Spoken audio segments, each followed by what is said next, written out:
السلام عليكم ورحمة الله وبركاته. அல்லாஹ் ரப்புல் ஆலமீன் அவனுடைய வேதமான அல் குர்ஆன் ஷரீஃபில் சொல்லுகிறான், வஸ்பிர் நஃப்ஸக மஅல்லதீன யதுஊன ரப்பஹும் பில்கதாத்தி வல் அஷிய்யி யுரீதூன வஜ்ஹா. அல்லாஹ்வினுடைய பொருத்தத்தை நாடியவர்களாக காலையிலும் மாலையிலும் அவனை அழைத்து கொண்டும் துஆ செய்து கொண்டும் வணங்கி கொண்டும் இருக்கக்கூடிய மக்களோடு நீங்கள் இருந்து கொள்ளுங்கள் என்று அல்லாஹ் சொல்லுகிறான். அல்லாஹ்வை திக்ர் செய்யக்கூடியவர்களோடு, தொழக்கூடியவர்களோடு, நல்லோர்களோடு, இறையச்சம் உள்ளவர்களோடு நீங்கள் எப்போதும் இருந்து கொள்ளுங்கள் அல்லது அவர்களை உங்களோடு வைத்து கொள்ளுங்கள் என்று அல்லாஹ் இந்த வசனத்தின் மூலம் சொல்லுகிறான். அல்லாஹ்வை அஞ்சி நடக்கக்கூடிய இறை நேசர்கள், நல்லோர்கள், சாலிகீன்கள், நல்லொழுக்கம் பெற்றவர்கள், இவர்கள் பரக்கத்திற்குரியவர்கள்.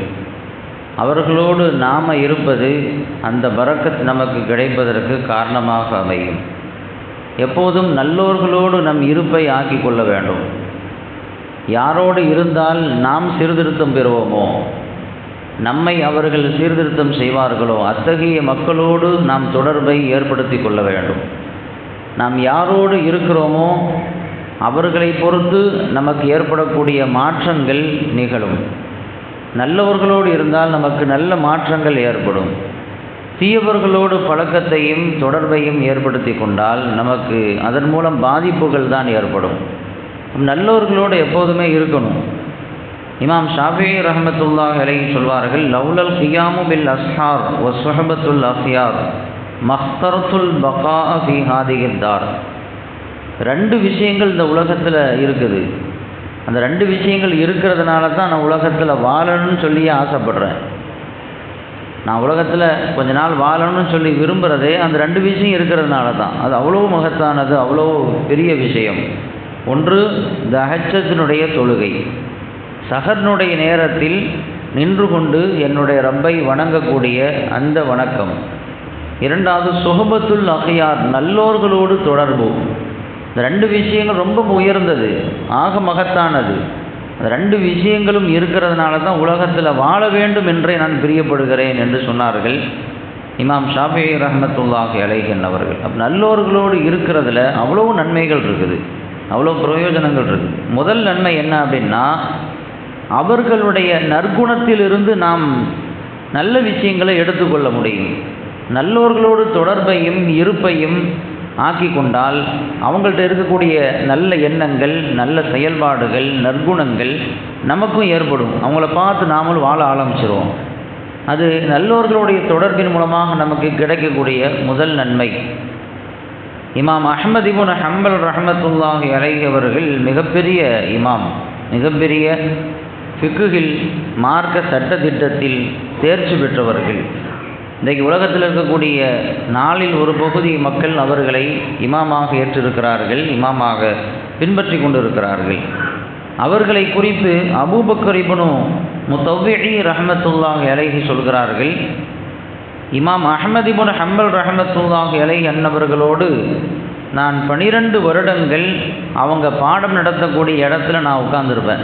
அவர்கள் நிறைய ஆயிரக்கணக்கான மாணவர்களை உட்கார வைத்து ஹதீஸ்களை பாடம் நடத்தி கொண்டிருப்பார்கள். அவர்களால் எழுதப்பட்ட இந்த முஸ்னத் அஹ்மத் என்ற கிதாபை அவர்கள் மாணவர்களுக்கு போதித்து கொண்டிருப்பார்கள்.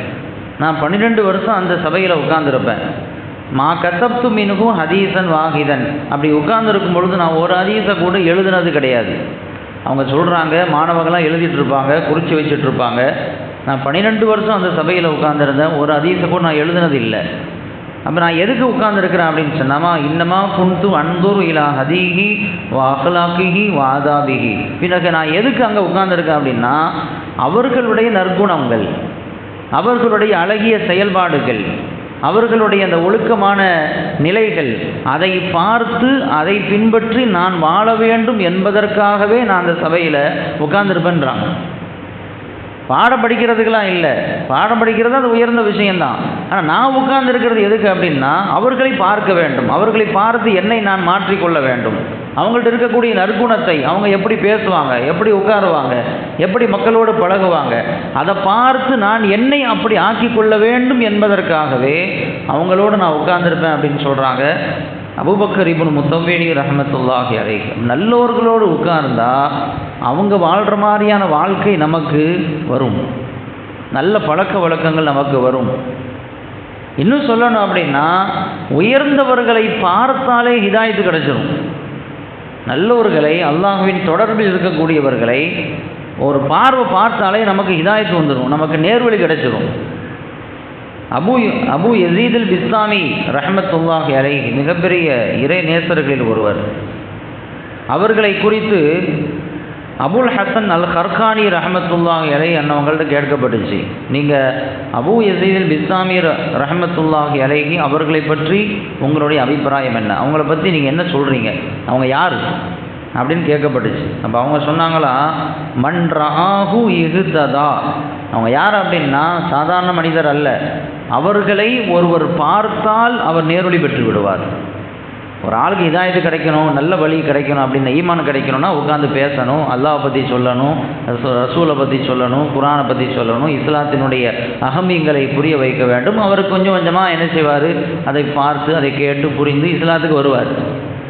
அபு யஸீத் அல் பிஸ்தாமி ரஹ்மத்துல்லாஹி அலைஹி அன்னவங்களுடைய மேன்மை மகத்துவம் என்னன்னா, அவங்கள ஒருத்தர் பார்த்தாவே ஹிதாயத்து கிடைச்சிடும் அப்படின்னு அவங்க சொன்னாங்களாம். அப்போ திருப்பி கேட்டாங்களாம், அபு யஸீத் அவர்களை பார்த்தாலே ஹிதாயத்து கிடைக்கும் என்று சொல்கிறீர்கள், ஆனால் பெருமானார் ஸல்லல்லாஹு அலைஹி வஸல்லம் அவர்களை அபூ ஜஹலும் தான் பார்த்தான், உத்பாவும் தான் பார்த்தான், ஷைபாவும் தான் பார்த்தான், அவங்களுக்கெல்லாம் ஹிதாயத்து கிடைக்கலையே அப்படின்னு கேட்டாங்களாம். கேட்ட கேள்வி சரிதானே.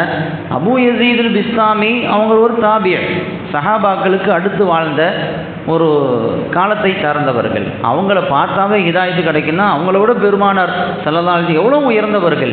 அப்போ அவர்களை பார்த்து அபூ ஜஹலுக்கு ஹிதாயத்து கிடைத்திருக்க வேண்டுமே. எத்தனை தடவை பெருமானாரை அபூ ஜஹல் பார்த்தான், ஆனால் அவனுக்கு ஹிதாயத்து கிடைக்கலையே, அது எப்படி சாத்தியமாக, நீங்கள் சொல்கிறது அந்த அளவுக்கு எனக்கு புரியலையே அப்படின்னு கேட்டாங்க. அபுல் ஹசன் கர்கானி ரஹ்மத்துல்லாஹி அலைஹி சொன்னாங்களா, நீங்கள் கேட்குறது சரிதான், அபூ ஜஹல் பெருமானாரை பார்க்க தான் செஞ்சான், பல தடவை பார்த்தான், ஏன் அவனுக்கு ஹிதாயத்து கிடைக்கல அப்படின்னா, அபூ ஜஹல் பெருமானாரை எப்படி பார்த்தான்னா முஹம்மது என்று தான் பார்த்தான். அவர் அப்துல்லாவினுடைய மகன் அப்படி தான் பார்த்தான், அபூ தாலிபால் வளர்க்கப்பட்ட ஒரு பிள்ளை அப்படின்னு தான் பார்த்தான். ரசூலுல்லான்னு சொல்லி பார்க்கல. ரசூலுல்லாஹ் அல்லாஹ்வினுடைய தூதர் என்ற பார்வையில் பெருமானாரை அபூ ஜஹல் பார்த்திருந்தால் அப்போவும் ஹிதாயத்து கிடைச்சிருக்கும். எத்தனையோ பேர், எத்தனையோ சஹாபாக்கள் எல்லாம் பெருமானார் எப்படி பார்த்தாங்கன்னா அவர்கள் அல்லாஹ்வினுடைய தூதர், அல்லாஹ்வின் நெருக்கத்தை பெற்றவர்கள் என்ற அடிப்படையில் பார்த்தார்கள். அதனால் அவர்கள் பெருமானாரை கொன்று ஹிதாயத்தை பெற்றுக்கொண்டே இருந்தார்கள். அபூ ஜஹலும் ரசூலுல்லாவை பார்த்தான், ரசூலுல்லாஹ் என்ற அடிப்படையில் பார்க்கவில்லை, முஹம்மது என்று தான் பார்த்தான். அல்லாஹ் குர்ஆனில் சொல்லித்தரான், வயின் ததுஉஹும் இலல் ஹுதா, நீங்கள் அந்த மக்களை நேர்வழியின் பக்கம் அழைத்தால் அவங்க கேட்க மாட்டாங்க, நீங்கள் சொல்கிறது அவங்க காது கொடுத்து கேட்க மாட்டாங்க. ஓ தராகும் எங்குரூன இலைக்க, உங்களை பார்ப்பதை போன்று தெரியும், உங்களை தான் பார்க்குறாங்க நீங்கள் நினைப்பீங்க, ஒகும் லா யுபஸிரூன், ஆனால் உங்களை பார்க்க மாட்டாங்க அப்படின்னு அல்லாஹ் சொல்கிறான். அப்படின்னா காஃபிர்கள் ரசூலுல்லாவை எப்படி பார்க்க வேண்டுமோ அப்படி பார்க்கவில்லை, பார்த்திருந்தால் அனைவருக்கும் ஹிதாயத்து கிடைத்திருக்கும் அப்படின்னு சொல்கிறாங்க. நல்லவர்களை பார்த்தாலே நமக்கு பாக்கியம், நமக்கு ஹிதாயத்து கிடைச்சது. ஏன்னா அவங்களுடைய அந்த நடவடிக்கை, அவர்களுடைய அல்லாஹ்வினுடைய தொடர்பு, அவருடைய இபாதத் நமக்கு நல்ல மாற்றங்களை ஏற்படுத்தும். மூணாவது ஒரு விஷயம், நல்லவர்களோடு தொடர்பை ஏற்படுத்திக் கொள்வதால் நமக்கு கிடைக்கக்கூடிய நல்ல விஷயம் என்ன அப்படின்னு சொன்னால், நம்மை அவர்கள் சரிப்படுத்தி விடுவார்கள். அவங்க கூட உட்கார்ந்தோம் அப்படின்னு சொன்னால் நம்மகிட்ட இருக்கக்கூடிய கெட்ட குணங்கள், கெட்ட செயல்பாடுகள் எதெல்லாம் செய்யக்கூடாதோ அதெல்லாம் அவங்க பார்க்கும் பொழுது, இப்படி செய்யக்கூடாதுப்பா, இப்படி நடக்கக்கூடாது, இது சரியத்துக்கு மாற்றமானது, ரசூலுக்கு மாற்றமானது, குர்ஆனுக்கு மாற்றமானது அப்படின்னு சொல்லி சொல்லி நம்மிடம் இருக்கக்கூடிய குறைகளை அவர்கள் சரிப்படுத்தி விடுவார்கள். நம்மளை நாம் பக்குவப்படுத்திக் கொள்வதற்கு நல்லவர்களுடைய தொடர்பு வேண்டும். அதனால தான் ஸல்லல்லாஹு அலைஹி வஸல்லம் சொன்னாங்க, அல் முஃமினு மிர்ஆத்து அஹீஹி, ஒரு மூமின் தன்னுடைய சகோதரனுக்கு கண்ணாடியை போன்றவன். கண்ணாடி நம்ம எதுக்கு பார்ப்போம்? நம்ம மூஞ்சில் இருக்கக்கூடிய குறைகளை சரிப்படுத்தி கொள்வதற்கு. முடி சரியா இல்லைன்னா முடியை சீவிக்குவோம், முகத்தில் ஏதாவது தூசி இருந்துச்சுன்னா தூசியை தொடச்சிக்குவோம், கண்ணாடி சரியில்லைன்னா கண்ணாடியை சரி பண்ணிக்குவோம். நம்மை சரிப்படுத்தி கொள்வதற்காக கண்ணாடியை பார்க்குறோம். ஒரு மூமின் எப்படி இருக்கணும் அப்படின்னா, அவன் கூட இருக்கிறவனுக்கு கண்ணாடியை போல இருக்கணும். உண்மையான மூமினோடு நாம் இருக்கிற பொழுது நமக்கு அவன் கண்ணாடியை போன்று இருந்து நம் குறைகளை நம்ம கூட இருந்து சரி பண்ணுவான். நம்மை நாம் சரிப்படுத்தி கொள்வதற்கு நல்லோர்களுடைய தொடர்பு வேண்டும். நான்காவது மிக முக்கியமானது, அவர்களோடு நாம் இருக்கிற பொழுது நமக்கு வர வேண்டிய அதாபு கூட வராமல் போயிடும். அல்லாஹ்வினுடைய வேதனை ஒரு வேளை வருவதாக இருந்தால் நல்லோர்கள் நம்ம கூட இருக்கிற பொழுது அல்லாஹ் அவர்களை கொண்டு வேதனையை தடுத்துருவான். ஹதீஸ் ஷரீஃபில் வருது, பெருமானார் ஸல்லல்லாஹு அலைஹி வஸல்லம் சொன்னாங்க, இன்னல்லாஹ லா யுஸ்லிஹு பி ஸலாஹிர் ரஜுலில் முஸ்லிம்.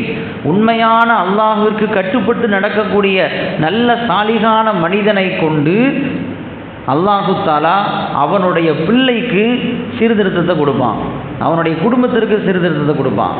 அவன் வீட்டில் உள்ளவங்களுக்கு, பக்கத்தில் வீட்டில் உள்ளவங்களுக்கு, அத்தனை பேருக்கும் அவரை கொண்டு சீர்திருத்தம் ஏற்படும். மட்டுமல்ல, அந்த சாலிகான மனிதர், நல்ல மனிதர் அங்கே இருக்கிற காலம் வரைக்கும் சுற்றி இருக்கக்கூடிய அத்தனை பேருக்கும் பாதுகாப்பு கிடைக்கும் என்று பெருமானார் ஸல்லல்லாஹு அலைஹி வஸல்லம் சொல்கிறாங்க. பக்கத்து வீட்டில் ஒரு நல்ல மனிதர், சாலிகான மனிதர் ஒருத்தர் இருந்தார்னா அவரை கொண்டு நமக்கு ஏதாவது ஒரு வகையில் நன்மையும் பாதுகாப்பும் கிடைத்து கொண்டே இருக்கும் என்பதை பார்க்கிறோம். நல்லவர்களுடைய தொடர்பு அவ்வளவு முக்கியமானது. ஒரே ஒரு செய்தியை மட்டும் சொல்லி முடித்துக் கொள்கிறேன். அல்லாமா இமாம் குர்துபி ரஹ்மத்துல்லாஹி அலைஹி சொல்வார்கள், அல்லாஹ் குர்ஆன்ல கஹ்ஃப் சூரான்னு ஒரு சூறாவை இறக்கி வச்சிருக்கிறான். நல்லடியார்கள் கஹ்ஃப் என்ற அந்த குகையில் ஒதுங்கி இருந்தாங்க. பல 100 வருஷம் அவர்கள் தூங்கி கொண்டே இருந்தார்கள். அதற்கு பிறகு அவர்களுக்கு அல்லாஹ் விழிப்பை ஏற்படுத்தினான் என்று ஒரு அதிசயத்தை, ஒரு ஆச்சரியமான ஒரு நிகழ்வு அல்லாஹு தஆலா கஹ்ஃப் என்ற அத்தியாயத்தில் குறிப்பிடுறான். அந்த கஹ்ஃப் என்ற அத்தியாயத்தில் அந்த மனிதர்களை பற்றி பேசி கொண்டு வருகிற பொழுது ஒரு நாயை குறித்தும் அல்லாஹ் பேசுகிறான். அந்த கஹ்ஃப் சூரால பார்த்தீங்க அப்படின்னா ஒரு நாயை பற்றி செய்தி இடம்பெற்றிருக்கும். ஓ கல்புகும், அவர்களோடு போன அந்த நாய், பாசித்தும் திராஇஹி பில் வசீத், அந்த குகைக்கு முன்னாலே தன்னுடைய முன்னங்கால்களை நீட்டிக்கொண்டு அமர்ந்திருந்தது என்று அந்த நாயை குறித்து அல்லாஹ் குர்ஆன்ல சொல்கிறான். இந்த வசனத்திற்கு விளக்கத்தை சொல்லக்கூடிய இமாம் குர்துபி ரஹ்மத்துல்லாஹி அலைஹி சொல்கிறார்கள், ஒரு நல்லடியார்களை பற்றி பேசக்கூடிய அற்புதமான வேதமாக இருக்கக்கூடிய அல் குர்ஆன் ஷரீஃபில் ஒரு சாதாரண நாயை பற்றி அல்லாஹ் ஏன் சொல்லணும் அப்படின்னா, அந்த நாய் நல்லோர்களோடு இருந்தது, நல்லோர்களோடு போனது. அந்த நல்லடியார்கள் ஷிர்க்கை எதிர்த்து போராடினார்கள், இணை வைப்பை எதிர்த்து போராடினார்கள். அந்த ஊரை விட்டு அவங்க புறப்பட்டு போனாங்க, நல்ல திசையை நோக்கி, இதாயத்தை நோக்கி புறப்பட்டார்கள். அவங்க போகும் பொழுது இந்த நாயும் கூடயே போச்சான். அவங்க தங்கக்கூடிய இடத்துல நாயும் கூடயே உட்கார்ந்துருந்துச்சான். நல்லோர்களோடு கொஞ்ச நேரம் உட்கார்ந்துருந்ததுனால, அவர்களோடு தொடர்பை ஏற்படுத்தி கொண்டதால் அந்த நாயை குறித்து அல்லாஹ் குர்ஆன்ல சொல்கிறான். நல்லோர்களோடு தொடர்பை ஏற்படுத்தி கொண்ட நாய்க்கு அவ்வளோ ஒரு மகத்துவமும் தனித்துவமும் குர்ஆனில் சொல்லப்படுகின்ற அளவிற்கு ஒரு தனித்துவம் ஏற்படுது. அப்படின்னா நல்லோர்களோடு தொடர்பை ஏற்படுத்தி கொண்ட மனிதர்களுக்கு நல்ல மாற்றங்கள் ஏற்படாதா, உயர்வு ஏற்படாதா என்று கேட்கிறார்கள். அதனால் நல்லோர்கள் பரக்கத்தானவர்கள், உயர்வை பெற்றவர்கள், அவர்களோடு நாம் தொடர்பை ஏற்படுத்தி கொள்ள வேண்டும். அல்லாஹ் அருள் புரிவானாக. வா குருதாவான அல்ஹம்துலில்லாஹ்.